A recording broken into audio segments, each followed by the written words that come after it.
Good evening and welcome to the North Attleboro High School Class of 2022 graduation ceremony.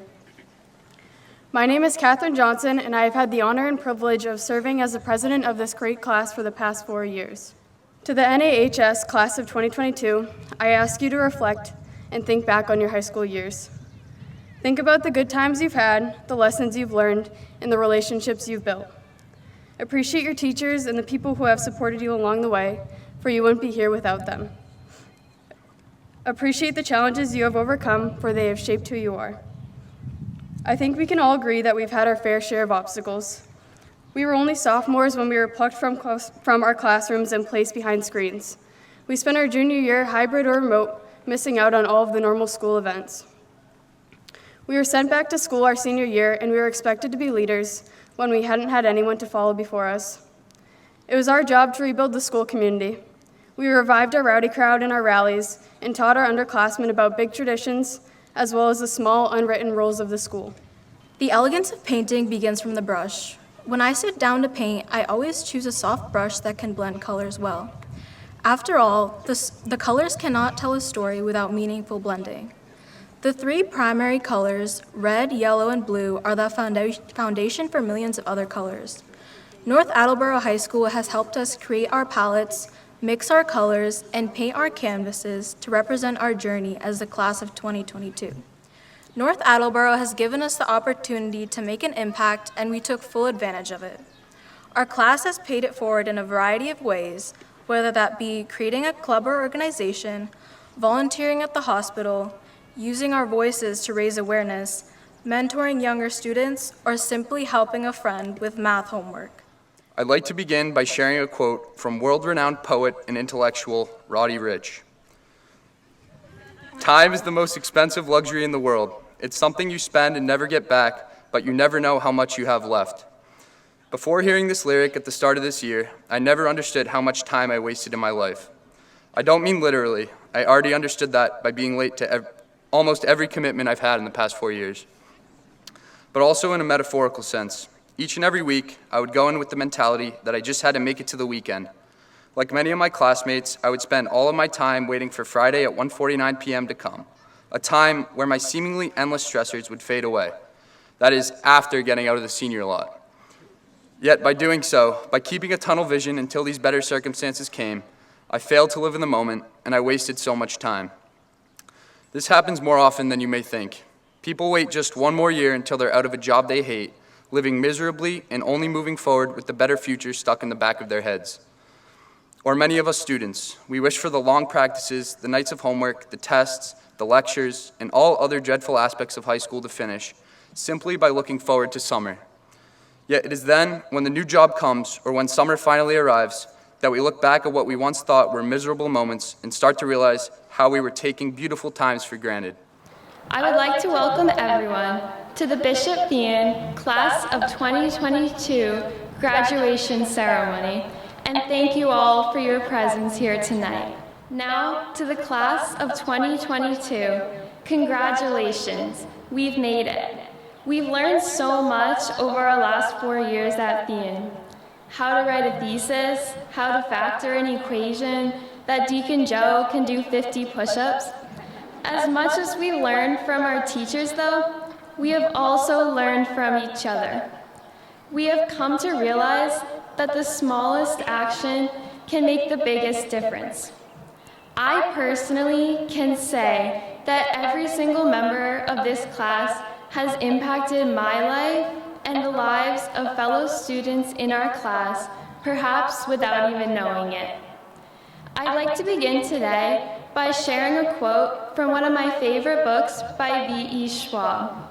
Schwab writes, "What is a person, if not the marks they leave behind?"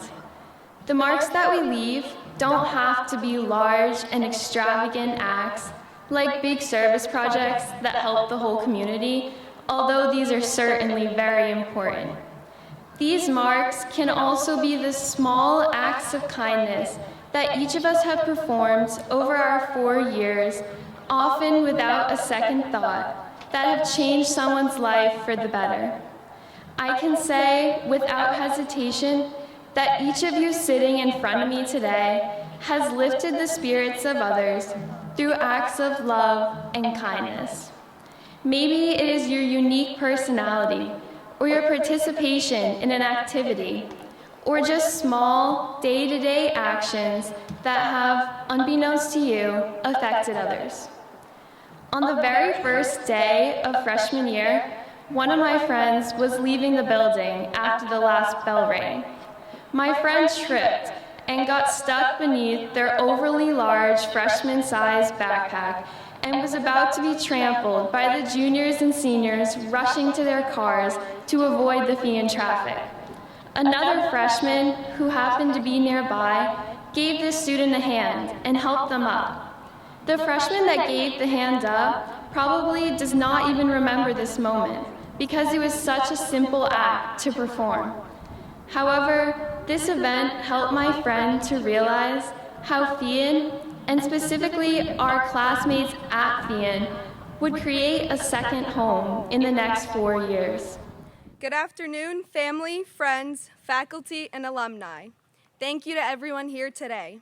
To our teachers, our coaches, and most importantly, our families, we thank you for helping to shape us into the people we are today. To my fellow graduates, the class of 2022, we started this journey as young, naive strangers looking for a fresh start.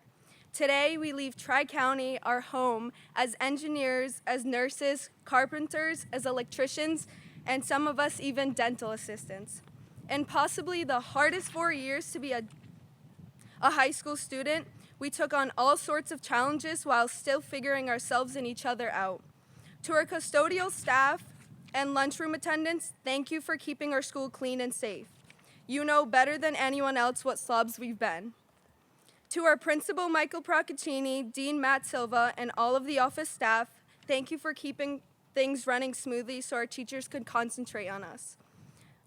To our guidance counselors, thank you for listening and trying to keep us on the right track for graduation. Without your help, some of us might not even be graduating today. I would like to thank both the academic and vocational teachers. Thank you for modeling us into the professional young individuals. I would like to start off by saying what an honor it is to be speaking to you. It's crazy to think that just 4 years ago, we entered this school as awkward little middle schoolers. Look at us now, slightly taller, still pretty awkward, almost graduates. We spent the last 4 years working hard, and today our hard work pays off. Graduation is a bit of a bittersweet day. It marks the end of our high school experience and the beginning of the next chapter of our lives. I don't need to be the one to tell you that the class of 22 had a unique high school experience. A day off back in sophomore year turned into a week, which turned into a month, which turned into about 2 years. Yet despite the literal miles of distance between us, our class was able to establish community. Now, we might not have won any pep rallies, but we certainly had plenty of spirit. We've had some pretty great times in high school, even when we were experiencing them through Google Meets. And our experiences these past 4 years have molded us into the people we are today, and the people we will enter the next phase of our lives as. But before we get too far into thinking what's next, it's important to remember who helped us get here today. Our friends and family who support us every step of the way, Tri-County's wonderful teachers and faculty who worked their hardest to make sure every student succeeded, and of course, our classmates who made first period classes just a little bit easier to tolerate. I know I wouldn't be up here today if it weren't for them, and I'm sure many of you can say the same. Now, when I was asked to make this speech, I had no idea what it was supposed to be about, and then I was told that it's about the future. But I can't tell you what the future holds for you. Ultimately, that's for you to decide. Our futures are results of our own choices, and as Walt Disney once said, all of our dreams can come true if we have the courage to pursue them. Thank you to all the teachers I've had over the past 4 years and more for teaching me. And thank you to all of you guys, the graduates, for making high school as fun a time as we could. I remember the first time I found out I was number one in the class. For some reason, our school does this insane thing where we reveal class rank halfway through freshman year. I was in Mr. Fail's US History 1 class when our IPASS updated our transcripts, and word was spreading pretty quickly about who the top 10 was, and eyes were on me. When I saw that single digit, I was pretty surprised, I was excited, I was overjoyed, but now the pressure was on.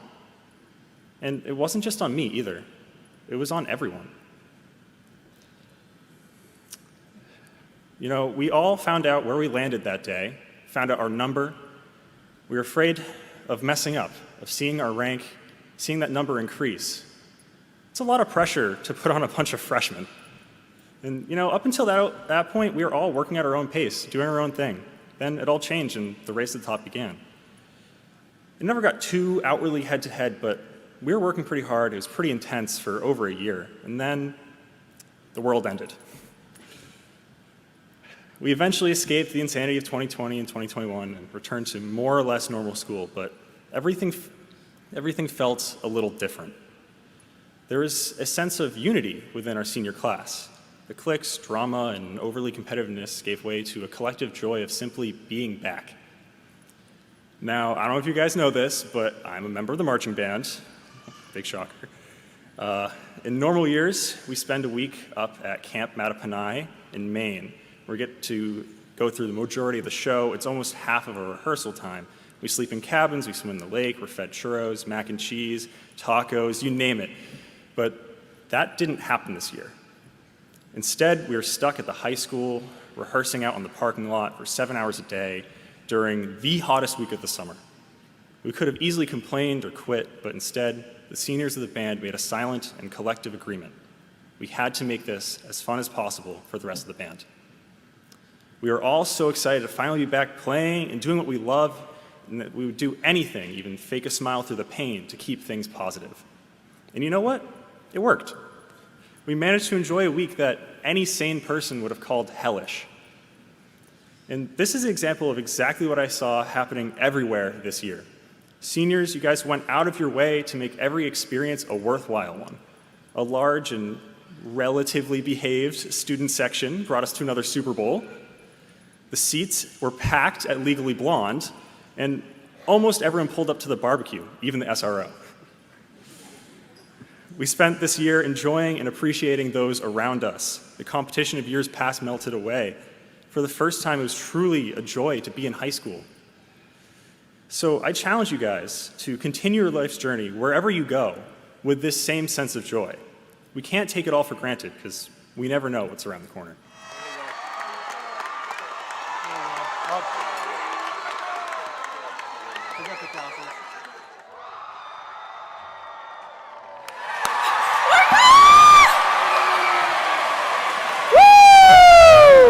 Technical High School.